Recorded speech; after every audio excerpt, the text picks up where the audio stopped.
por tu gracia, presenta.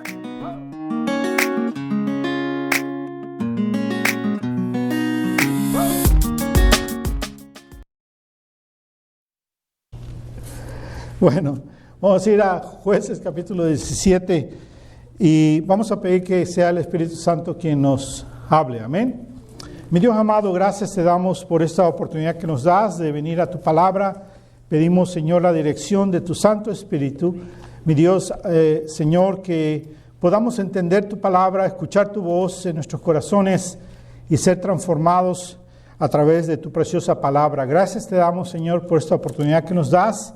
En el nombre de Cristo Jesús. Amén. El libro de Jueces nos habla acerca de líderes que gobernaron a Israel, al pueblo de Israel, después de Josué, que Josué fue el líder que queda para dirigir al pueblo después de que Moisés muere, y entonces Josué es quien nos lleva, dirigidos por Dios, a que tomen la tierra prometida. Después de eso vemos entonces el libro de Jueces, donde aparecen estos líderes, y este periodo de Jueces es entre el tiempo de Josué hasta Samuel.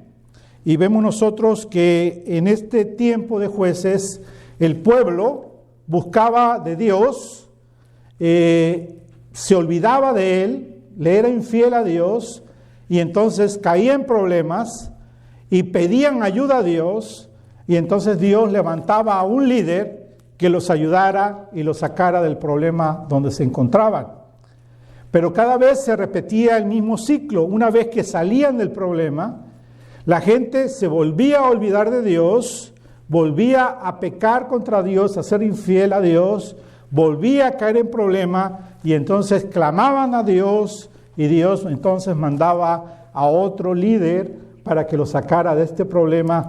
Y así entonces vemos el círculo que se repite una y otra vez hasta que llegamos nosotros al capítulo 17.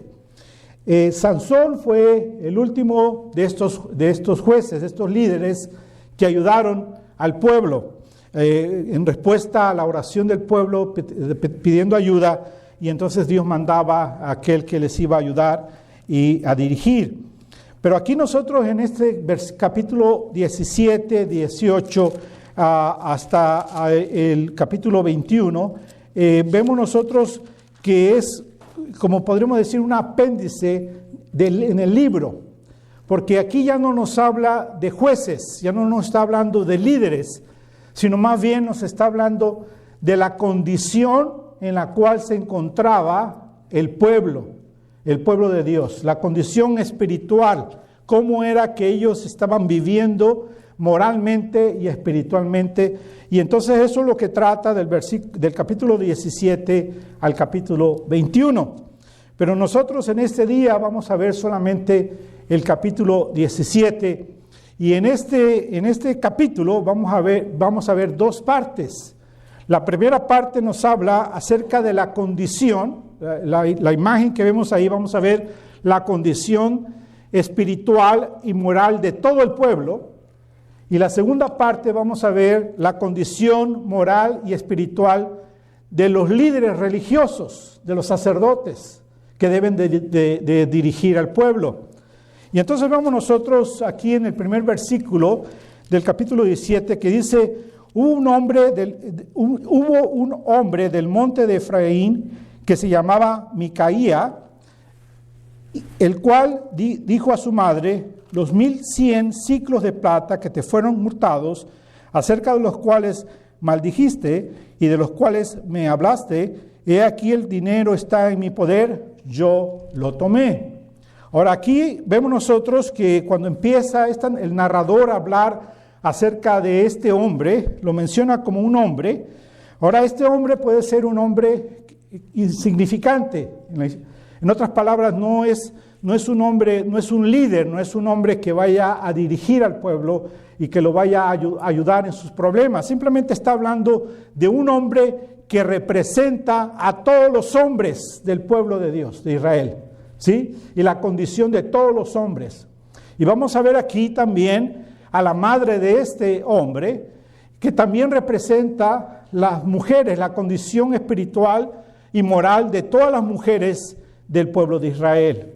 Y vemos nosotros que a este hombre se le menciona por nombre, porque tiene una importancia. Sin embargo, a la mamá de este hombre no se le menciona por nombre. Solamente se habla acerca de ella, de la mamá, pero no se da el nombre de ella. Porque representa realmente a toda la condición del pueblo. Pero en el caso de él, sí se da el nombre, porque el nombre es importante para mostrar la contrariedad que se encuentra aquí, que se contradice las cosas que vamos a ver aquí. Y por ejemplo, en el nombre de este hombre, es Micaía, dice en nuestras Biblias, en Reina Valera, así lo traduce, así es como lo pone en el español, Micaía. Pero el nombre en el hebreo, en el capítulo 17, versículo 1, aparece como Micayehu, que es el nombre completo. Y Micaía representa el nombre completo, ¿sí? Y entonces vemos nosotros que Micayehu lo que está diciendo es un nombre compuesto. La última parte del nombre está mencionando a Dios, Yahuwah. Y lo que podemos, o como nosotros lo podemos llamar, a Yahvé, ¿sí? Y entonces está mencionando el nombre de Dios. Ahora, el nombre de Dios en el hebreo es YHWH. Son puras consonantes, no tiene vocales. Porque el nombre, ese es el nombre que Dios le dio a Moisés, el nombre de él. Cuando Moisés le pregunta su nombre, Dios le da ese nombre y entonces vemos que son 4 consonantes, YHWH, sin vocales. Nosotros en nuestras Biblias tenemos el nombre como Jehová, que es realmente una descomposición del nombre de Yahvé, porque lleva una J y realmente no se pronuncia así en el hebreo, el nombre de Dios, si se le pone vocales.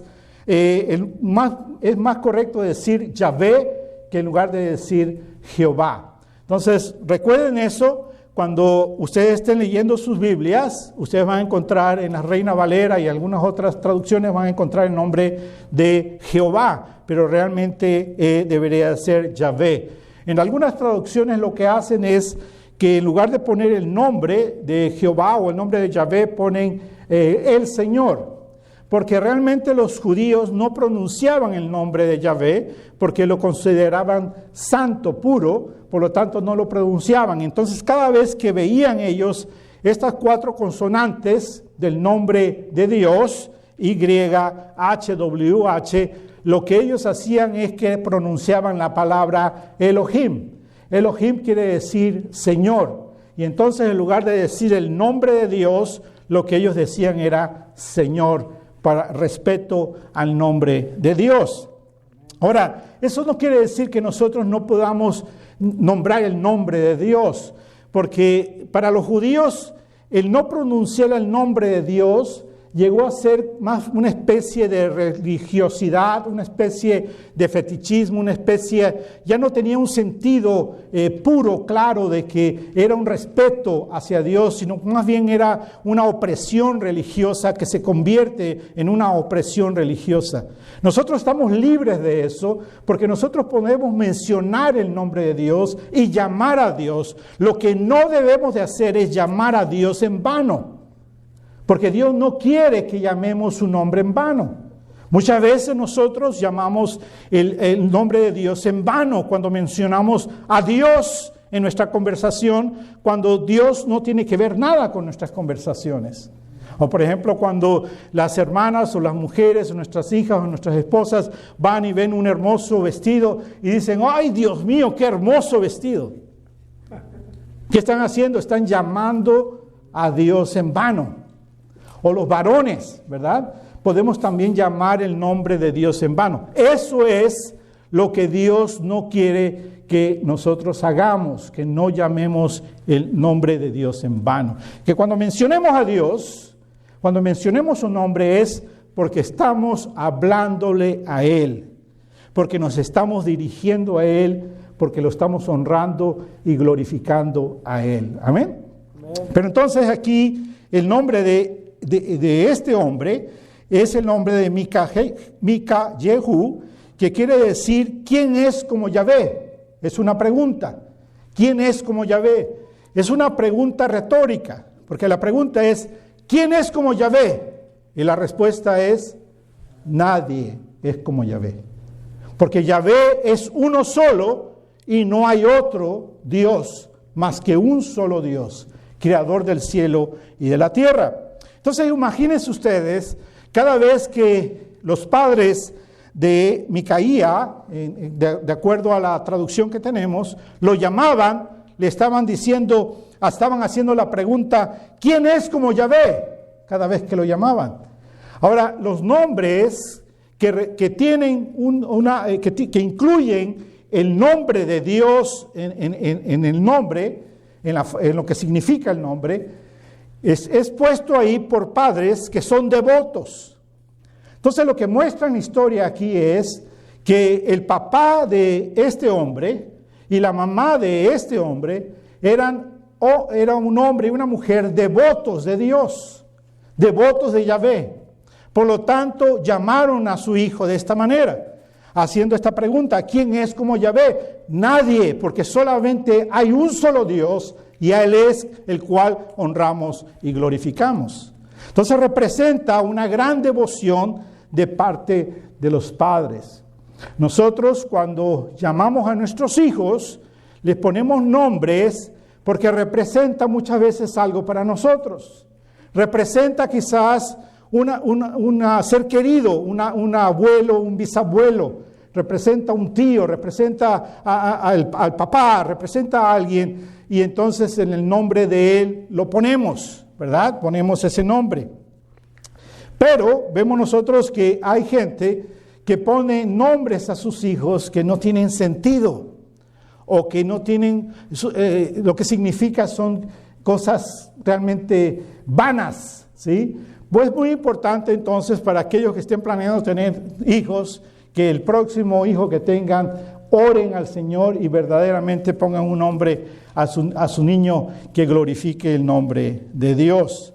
Bueno, pero entonces vemos nosotros aquí que se hace mención de este nombre, de este hombre que representa la devoción de los padres y representa que él, cada vez que su nombre era pronunciado, Dios estaba presente. Se hacía presente la pregunta, ¿quién es Dios? Ahora en el versículo 1 aparece el nombre completo y en el versículo 4 también aparece el nombre completo en el hebreo. Pero de ahí todas las otras veces que aparece el nombre, aparece la forma corta, solamente Mica, es lo único que aparece. Así que 2 veces aparece el nombre completo, donde se hace la pregunta, ¿quién es como Yahvé? Y todo el resto de las veces que aparece en el capítulo, o en los siguientes capítulos, solamente aparece el nombre en corto y dice Mica. Y entonces vemos nosotros que este hombre le había robado a su madre 1,100 siclos de plata.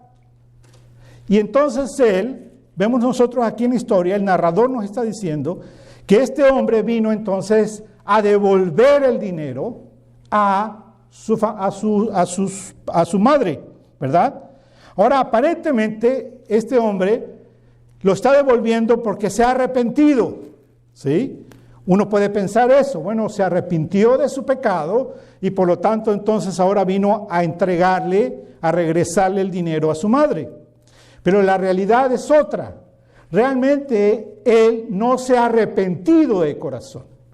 No es porque entendió que estaba en pecado y entendió que necesitaba pedir perdón y regresar y restaurar lo que había perdido y entonces hacer las cosas bien. Eso no era lo que le interesaba realmente, sino que le interesaba era que la mamá había dado una maldición sobre el que robó este dinero.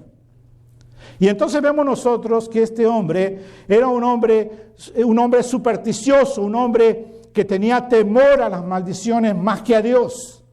En otras palabras, había hecho algo que no debía haberlo hecho. Si temía a Dios, no debía haber robado. Sin embargo, robó.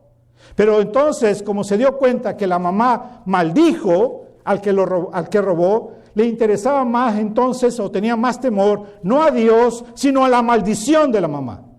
Pensaba que entonces este dinero es maldito ahora, porque esta mujer, su madre, había confesado una maldición sobre él, y entonces estaba temeroso de lo que le podía pasar.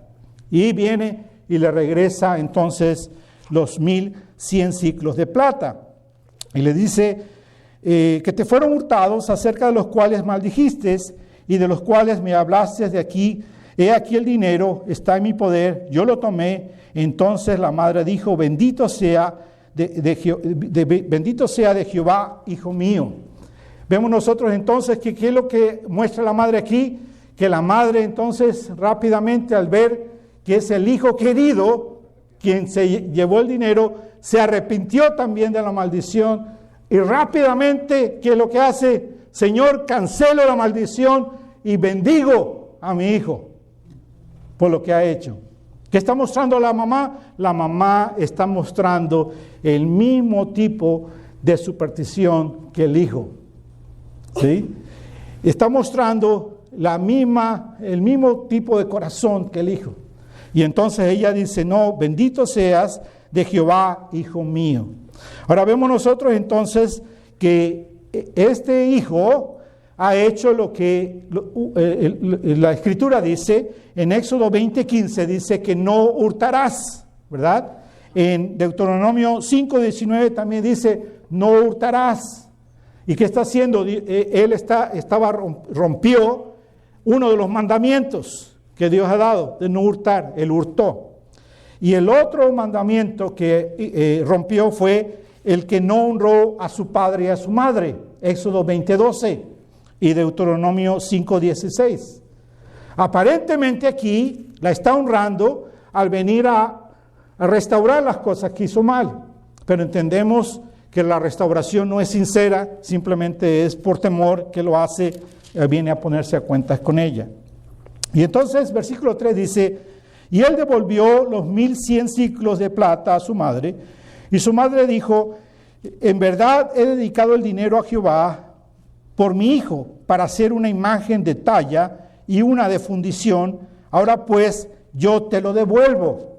Entonces vemos aquí que la mamá, una vez que recibe el dinero del hijo, le dice, ese dinero que tenía era un dinero que lo había dedicado para ti, por lo tanto, ahora yo te lo devuelvo.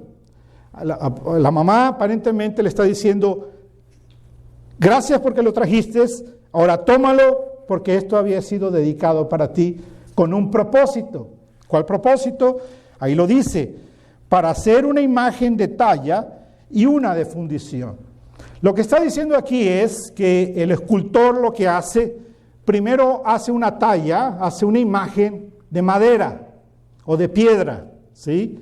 Y después de que hace ese molde de madera o de piedra, entonces hace una fundición. Quiere decir que usa toda la plata o el oro o lo que tenga para trabajar, lo usa para entonces, con el molde que ya había formado, produce entonces una imagen, y en este caso 1,100 siclos de plata representa una gran imagen que iba a hacer este hombre, este escultor. ¿Para qué? Para que se lo entregara al hijo, porque el hijo tenía un plan, y el plan que tenía era el de hacer un lugar de adoración, donde iba a poner esta imagen de talla. Y entonces vemos nosotros que aparentemente se lo devuelve, ¿verdad? Mas el versículo 4 dice, mas él devolvió el dinero a su madre, y tomó su madre 200 siclos de plata y los dio al fundidor. En otras palabras, eran 1,100 siclos, pero ella solamente tomó 200. Quiere decir que se quedó con 900. Pero de acuerdo a lo que ella dijo dijo que, dice, en verdad he dedicado el dinero a Yahvé. En el versículo 3, ¿verdad? ¿Ven ustedes? En verdad he dedicado el dinero a Yahvé por mi hijo. Quiere decir que la mujer consagró ese dinero a Dios. Sin embargo, después vemos que se arrepiente de haber consagrado todo y solamente da 200 en lugar de haber dado los 1100. ¿Qué está mostrando a la mujer? Un mal corazón. Le hace una promesa a Dios, pero después ella, ¿qué es lo que hace? Se retracta de esa promesa y solamente le da una parte de lo que ha prometido a Dios. Quiere decir que entonces el escultor ya no pudo hacer una gran imagen con toda esta plata, sino que ahora solamente tenía como aproximadamente unos 5 libras de plata para hacer la fundición. Lo que indica entonces que la imagen que el escultor hizo, fue una imagen simplemente, le llamamos nosotros chapada, ¿verdad? Cubierta de plata. Y la hizo quizás de madera, de piedra, y después simplemente la cubrió con la plata para que le alcanzara a cubrir toda la imagen de esta manera. Y vemos nosotros entonces que dice que el fundidor, se la dio al fundidor, versículo 4, quien hizo de ellos una imagen de talla y una de fundición. Quiere decir que hizo todo el proceso, pero obviamente no terminó siendo pura de plata, sino que estaba cubierta de plata esta imagen, la cual fue puesta en la casa de Mica. Y después dice, mejor dicho, aquí está el nombre completo, aquí aparece el nombre completo, Mica Jehu, el nombre completo. Vemos nosotros entonces que hay esta contradicción, porque el nombre es, ¿quién es como Yahvé? Sin embargo, ¿el que está haciendo? Está haciendo un ídolo. Quiere decir que Yahvé no es solo un Dios, sino que hay otro mejor que Dios, y es al cual Mica lleva a su casa. Y vemos nosotros entonces en el versículo 5, y este hombre, Mica, tuvo casa de dioses, e hizo efón y terafines. Ahora, en Éxodo, cuando Dios manda a Moisés a consagrar a Aarón y a sus hijos para el sacerdocio, Dios le manda a hacer un efón. Y Dios manda a hacer estos elementos, que es la pechera de los sacerdotes. Quiere decir que estas cosas fueron autorizadas por Dios. Sin embargo, lo que Mica está haciendo es algo falso, algo que Dios no ha autorizado, porque se está saliendo de la voluntad de Dios. Lo que está haciendo Mica es que quiere imitar las cosas de Dios, porque Dios lo ordenó para Aarón y los sacerdotes en Éxodo a Moisés, y él ordenó cómo se debían de hacer las cosas, cómo se debía adorar. Sin embargo, Mica está haciendo algo falso. Por lo tanto, lo que vemos nosotros aquí es una falsa religión, una falsa religión. Y vemos nosotros entonces, y este hombre Mica tuvo casa de dioses, e hizo efón y terafines, y consagró a uno de sus hijos para que fuera su sacerdote. ¿Quiénes eran los sacerdotes de acuerdo a la Escritura? De acuerdo a la Escritura, los sacerdotes eran los de la tribu de Leví. De ahí venían los sacerdotes. Ahora, cuando ustedes piensen en los levitas, que vienen de la tribu de Leví, piensen que todos los de esa tribu son levitas. Sin embargo, no todos son sacerdotes, porque los sacerdotes vienen de la familia de Aarón y son de ese linaje que salen de la tribu de Leví, y todos los demás levitas lo que hacen es que sirven en el servicio a Dios. Llegaron a ser después con David cantores, llegaron a ser, eran los que armaban y desarmaban el tabernáculo, los que llevaban y cuidaban de las festividades, servían al Señor en diferentes funciones, pero no todos eran sacerdotes. Entonces este hombre lo que está haciendo es haciendo una falsa religión, una falsa fe. Lo que está mostrando entonces esta historia es la condición espiritual y la condición moral en la cual se encuentra el pueblo de Israel. Y lo que nosotros podemos sacar de aquí para nosotros es que si nosotros analizamos la condición de lo que hoy se llama iglesia, podemos encontrar que estamos en esas mismas condiciones de inmoralidad y de una falsa espiritualidad. Porque aparentamos tener imagen de hombres y mujeres consagrados a Dios, pero realmente no se vive para Dios, porque se vive una falsa religión, una falsa espiritualidad. No se vive correctamente glorificando el nombre de Dios. Este hombre tenía un nombre que glorificaba a Dios, diciendo, ¿quién es como Yahvé? Ninguno, no hay nadie, solamente un solo Dios. Sin embargo, no glorificaba a Dios. ¿Por qué? Porque tenía otros dioses a los cuales él adoraba y glorificaba. Aparentemente este hombre se había arrepentido, sin embargo, simplemente tenía temor a la maldición, por lo tanto, entonces regresó a aquello que había sido maldito o maldecido, y ya no lo quería más. Vemos a la mamá, que aparentemente era una mujer devota de Yahvé, que había puesto junto con el esposo, presumimos eso, el nombre a este hombre, donde mencionaba a Dios, sin embargo que negaba al mismo Dios. No lo glorificaba de verdaderamente. ¿Por qué? Porque ella había consagrado supuestamente todas estas plata para Dios, pero la verdad era que se engañaba a ella misma, solamente diciéndolo consagré a Dios, pero solamente una parte era para Dios. ¿Qué no nos habla eso de la condición del corazón? ¿Que no nos entregamos a Dios al 100%? ¿Que no vivimos para Dios al 100%? Decimos que amamos a Dios, decimos que amamos a Jesús, sin embargo, no seguimos a Jesús y no vivimos para Jesús. Vivimos para nuestros propios placeres, para nuestros propios deseos, para nuestras propias visiones, pero no para lo que nos ordena Dios. Tenemos un doble corazón, mostramos un doble corazón cuando no vivimos completamente para Dios. Con nuestra boca alabamos y confesamos el nombre de Dios, pero con nuestro corazón y con nuestras manos negamos lo que confesamos de quién es Dios.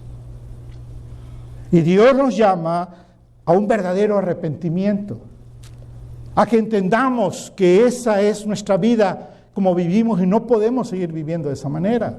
Tiene que haber un cambio total en nuestra vida, una entrega completa a Dios y entender que Dios es uno solo, al cual nosotros adoramos y glorificamos.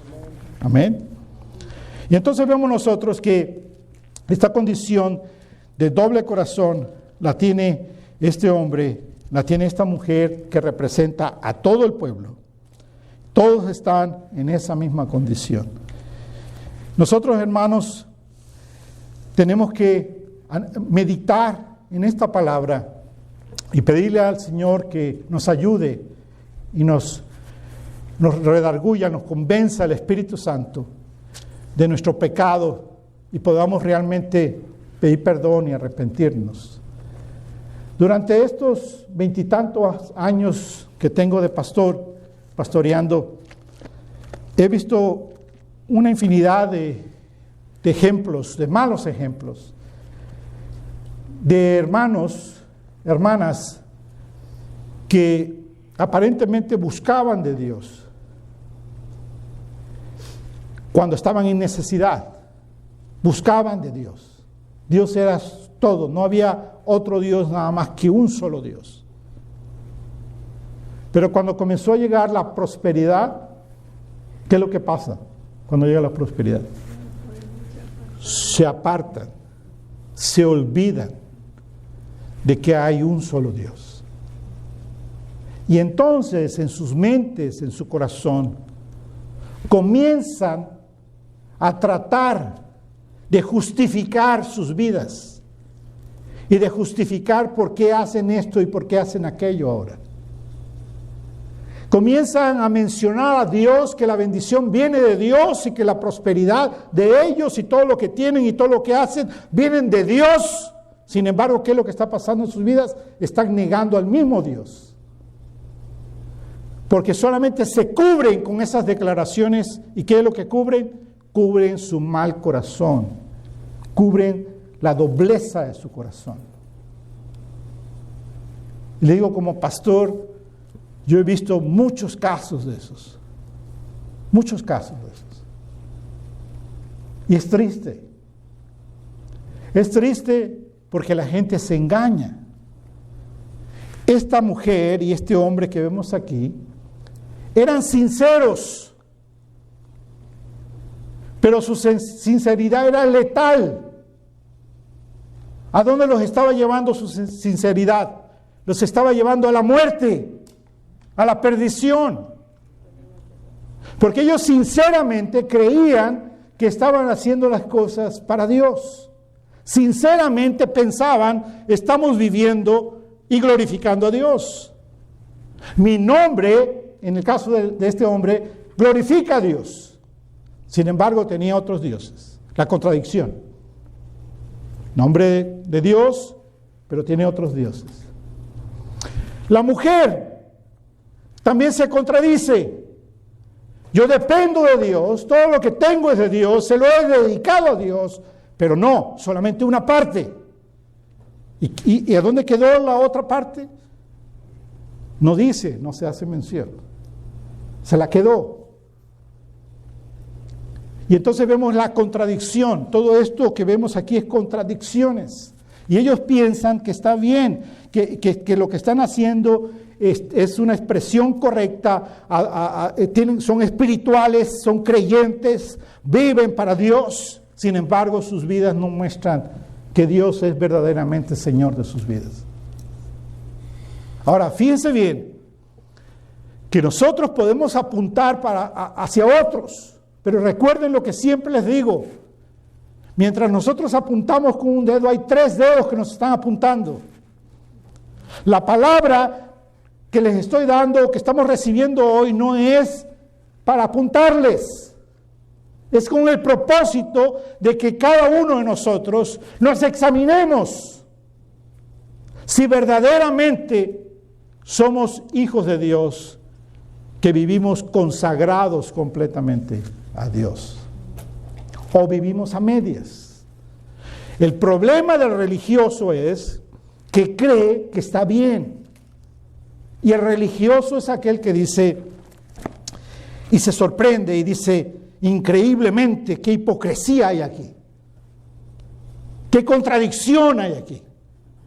¿Cómo es posible que este hombre haga esto? ¿Cómo es posible que esta mujer haga esto? Pero nunca se examina si él o ella lo está haciendo lo mismo o no. Y yo les digo, hermanos y hermanas, examinémonos. No seamos religiosos. No pensemos que es para otro o para otra. Pensemos que es para nosotros. Examínate tú, me examino yo, para corregir nuestro camino. Vivimos en un tiempo de corrupción espiritual. Vivimos un tiempo de degeneración espiritual. Que lo que se llama espiritualidad es falso hoy día. Lo que es consagración es una entrega total a Dios, una dependencia total de Dios, no una hipocresía, no una mentira. Recuerden, una mentira pequeña sigue siendo una mentira. Recuerden que una mentira pequeña es mentira. Y hay veces caemos fácilmente en eso y decimos, es una mentirita. Una mentirita blanca. Pero ¿sabes qué? Cuando decimos que creemos en un gran Dios y confesamos a un gran Dios y después decimos que podemos decir una mentirita pequeña, lo que estamos diciendo es que no confiamos en Dios y no creemos en Dios. Yo soy culpable de eso y estoy seguro que todos los que estamos aquí somos culpables de eso. Lo que tenemos que entender es que no hay mentiras pequeñas, hay mentiras nada más. Y que si confiamos en un gran Dios, en el Dios de la Biblia, el único y verdadero Dios, Él nos ayuda y nos bendice a salir de los problemas, de las necesidades que tenemos, sin echar ninguna mentirita pequeña. Dios nos hace este llamado, Dios nos habla. Ahora el narrador aquí, en el versículo 6, hace una conexión entre la diferencia de cómo estaba el pueblo, de la corrupción que había en el pueblo, en el corazón del pueblo, y la corrupción que había en la condición de los sacerdotes. Y en el versículo 6 dice, en aquellos días no había rey en Israel. Y es verdad, no había rey en Israel, porque es hasta el libro de Samuel, primera de Samuel, que vemos nosotros el establecimiento del reinado, del rey, cuando David es, cuando Saúl es coronado rey y después entonces viene David como rey. Y entonces vemos nosotros que efectivamente el narrador está diciendo en este tiempo no había rey. Pero realmente el énfasis no es a un rey humano, sino el énfasis es al rey Dios, que Dios no era su rey, que habían abandonado a Dios, que Dios no era el soberano sobre sus vidas.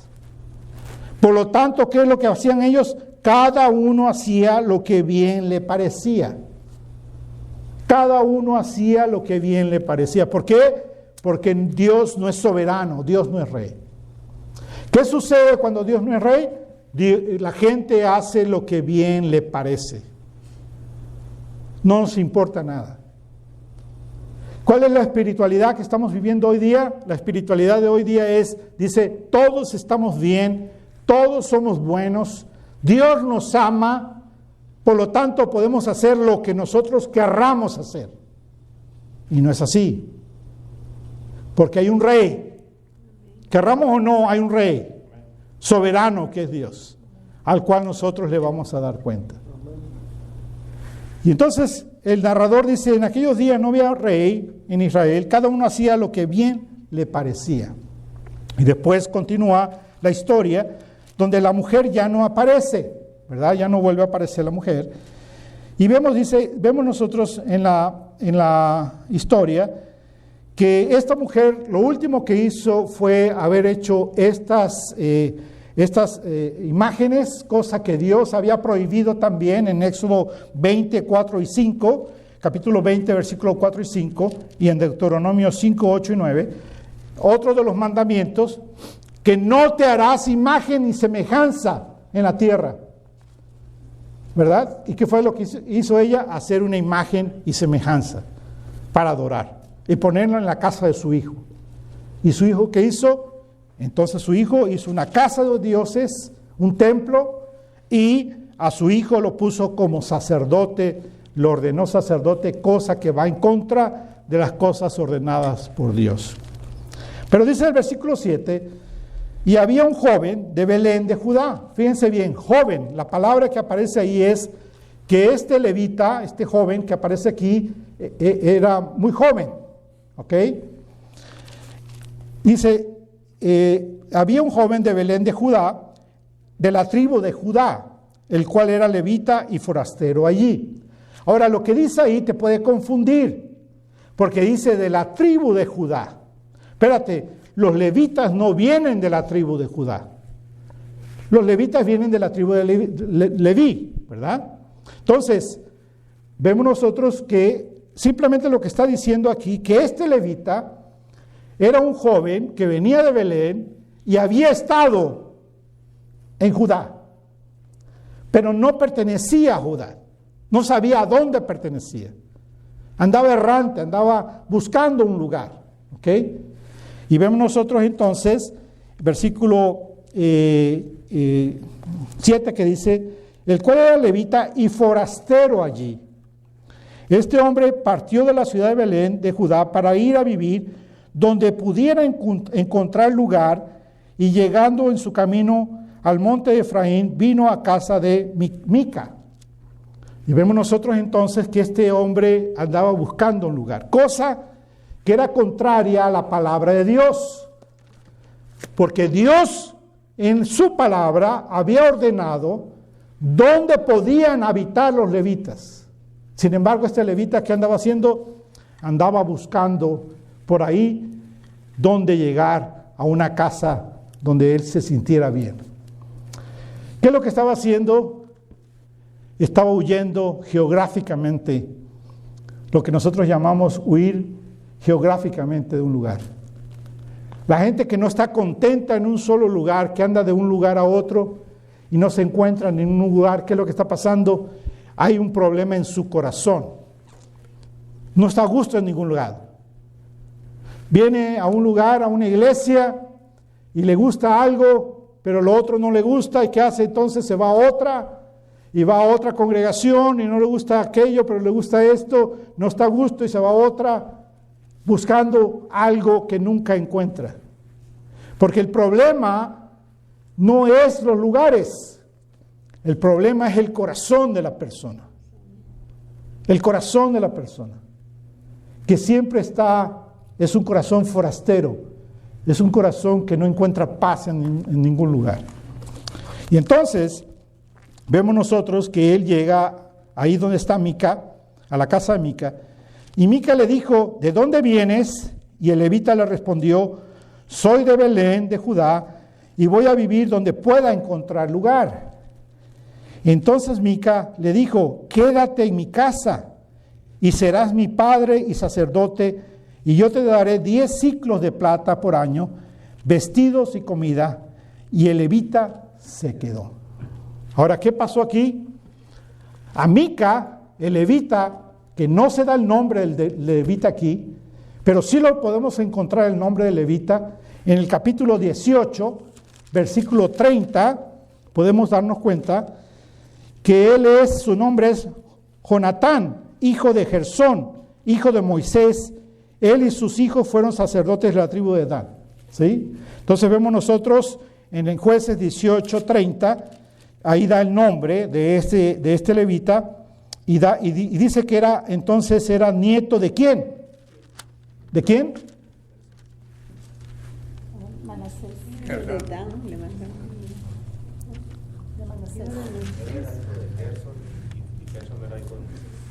Entonces era nieto de ¿quién?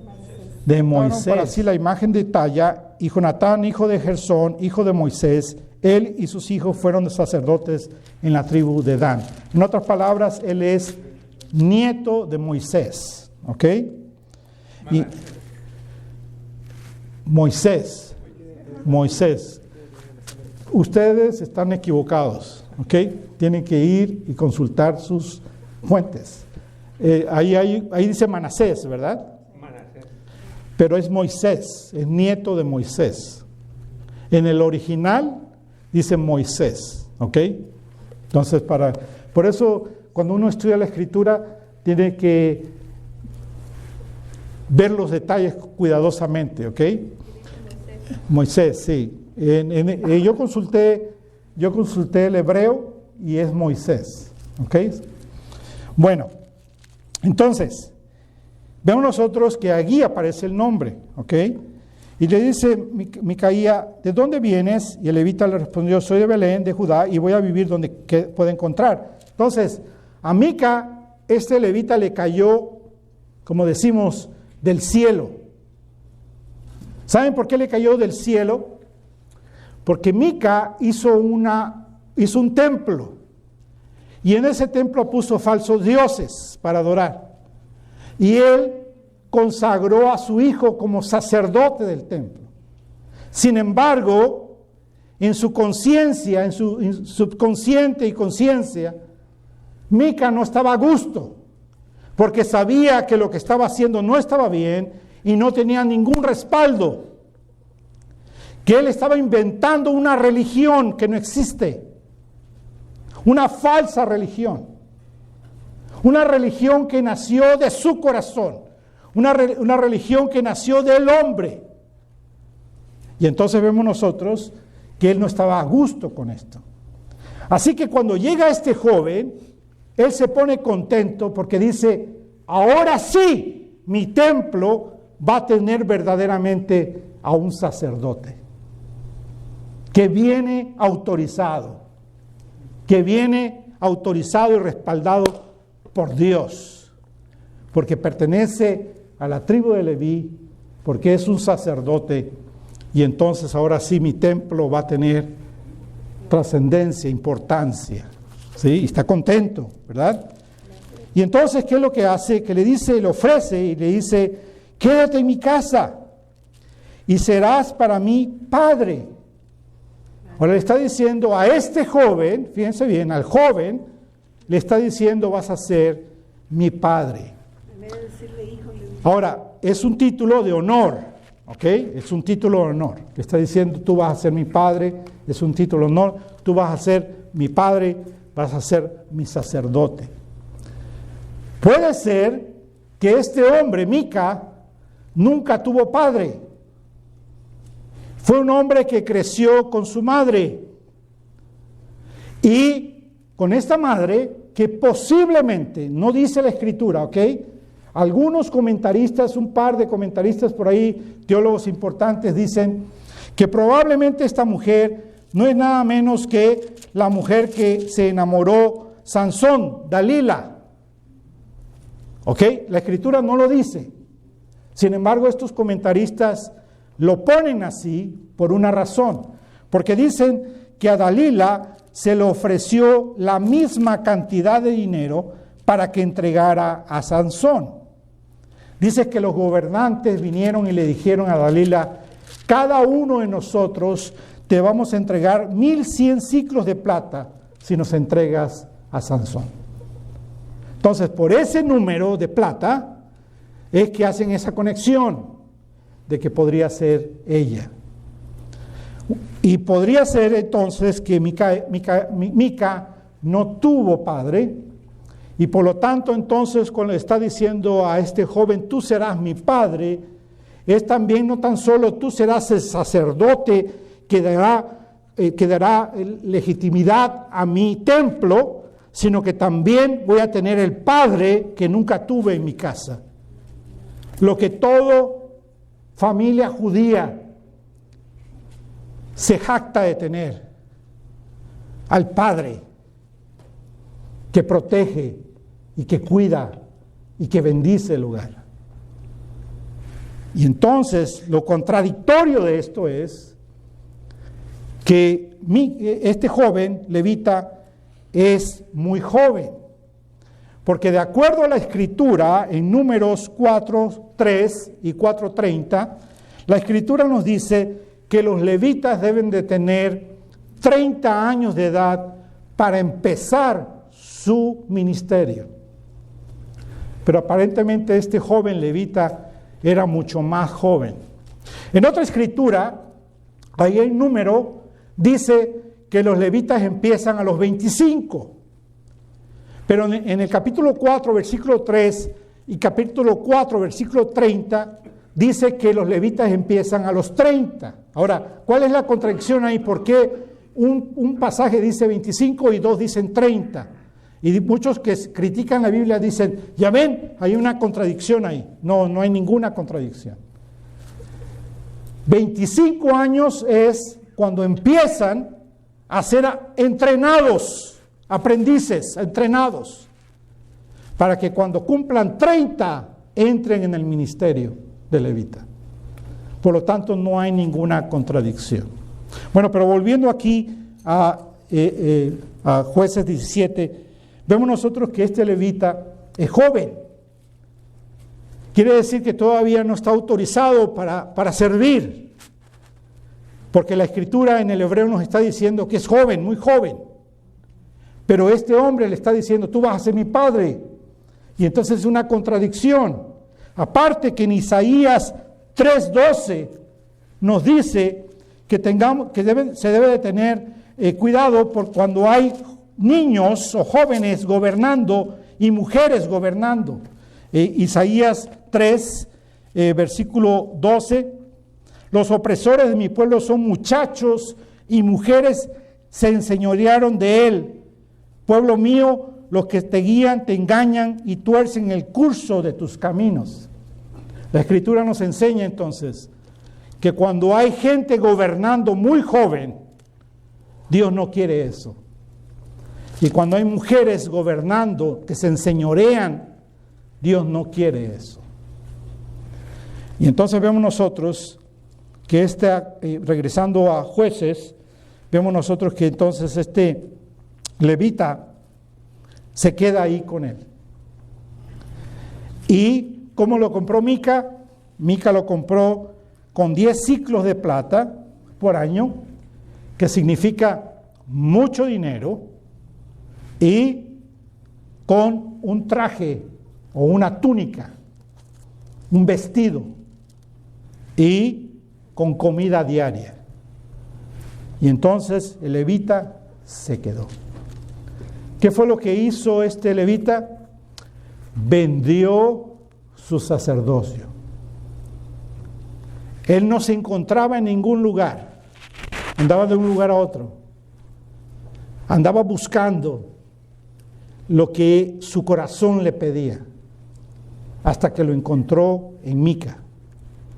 Y Mica le dijo, quédate aquí y yo te doy todo lo que tú necesitas. Se vendió. El pastorado, desgraciadamente hoy día, hay muchos metidos, pocos llamados. El llamado es aquel que deja todo para ir a servir. Los metidos son los que andan buscando el dinero, los que andan buscando las facilidades, los que andan buscando las oportunidades, donde van a vivir mejor, donde van a tener las cosas mejor, venden sus almas. Y esa es una condición espiritual de muchos en este día. ¿Quién me da más? ¿Quién me paga más? ¿Dónde voy a estar mejor? No hay un genuino amor por las almas, un genuino amor por Jesús, una búsqueda de hacer la voluntad de Dios. Porque en el ministerio hay veces se tiene que decir no a las cosas. No a las cosas.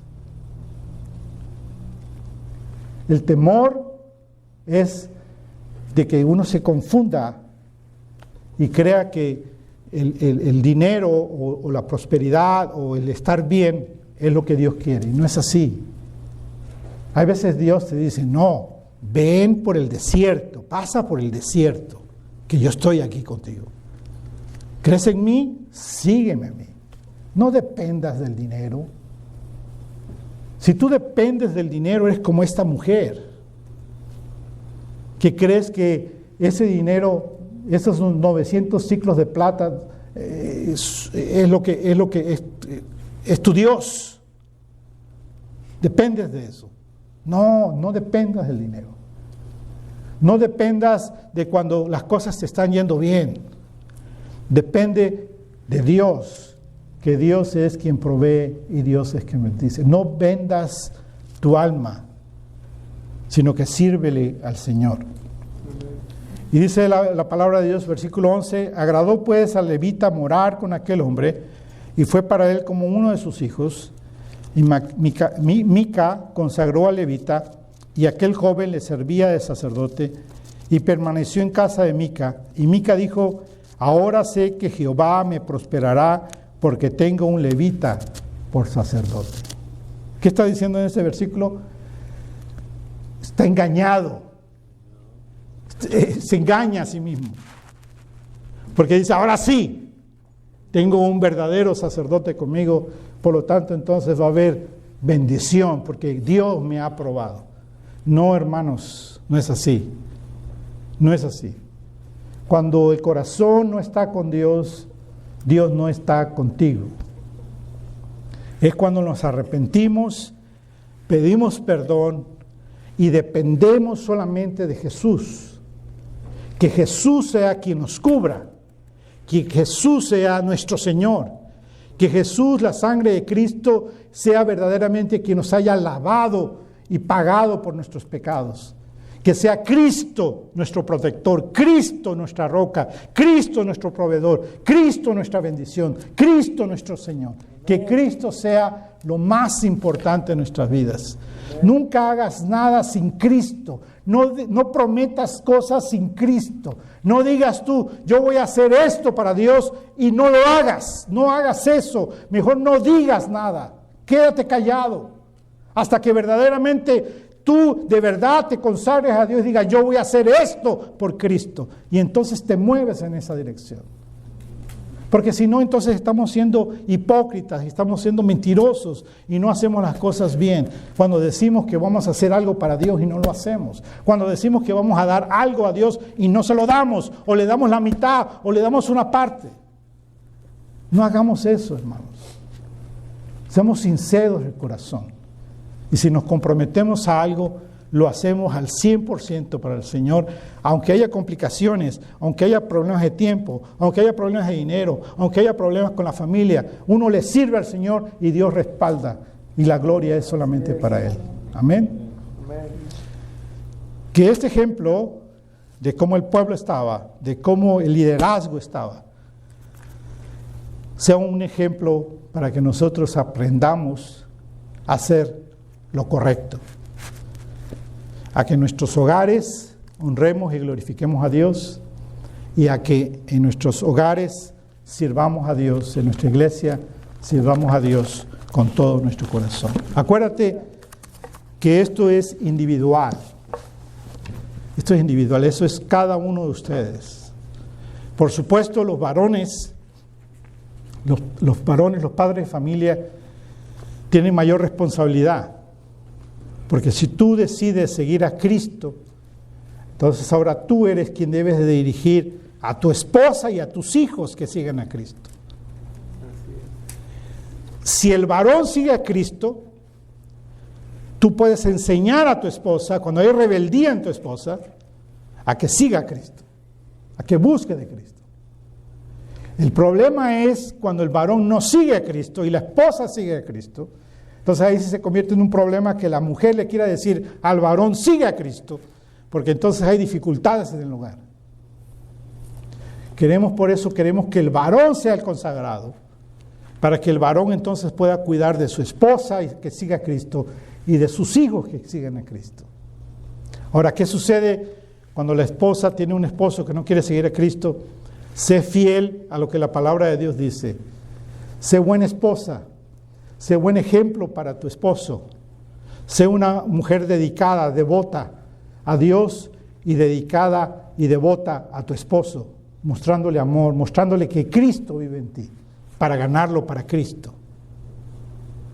¿Qué sucede si tú eres un hijo o una hija, pero tus padres no siguen a Cristo? Tú conságrate a Cristo. Honra a tus padres, como dice la Escritura. Honra a tus padres. Porque tu padre o tu madre puede ser la peor persona que existe. Grosero, malvado, arrogante, hipócrita, mentiroso, borracho, lo que sea. Pero tú nunca vas a hablar mal de tu padre ni de tu madre, sino que tú los vas a honrar. Y siempre vas a hablar bien ante otros. Vas a orar para que Dios tenga misericordia de ellos y los salve y vengan a Cristo. Cuando tu mamá, tu papá te grita, tú los escuchas, los honras. Si por ejemplo estás en el teléfono y te están insultando tu papá y tú sabes que tu papá es tremendo, ¿qué es lo que debes de hacer? Solamente retira el teléfono de tu oído a que siga hablando. Ya cuando termine le dices, sí papá, Dios te bendiga, te quiero mucho. No pelees con tu padre, con tu madre. Hónralos, porque eso es lo que la Escritura nos manda hacer. Pero sobre todo, oremos por ellos. Ora por tu esposa, ora por tu esposo, ora por tus hijos, ora por tus padres. Oremos para que Cristo sea una verdadera realidad en sus corazones. Amén. Ponte de pie y vamos a orar.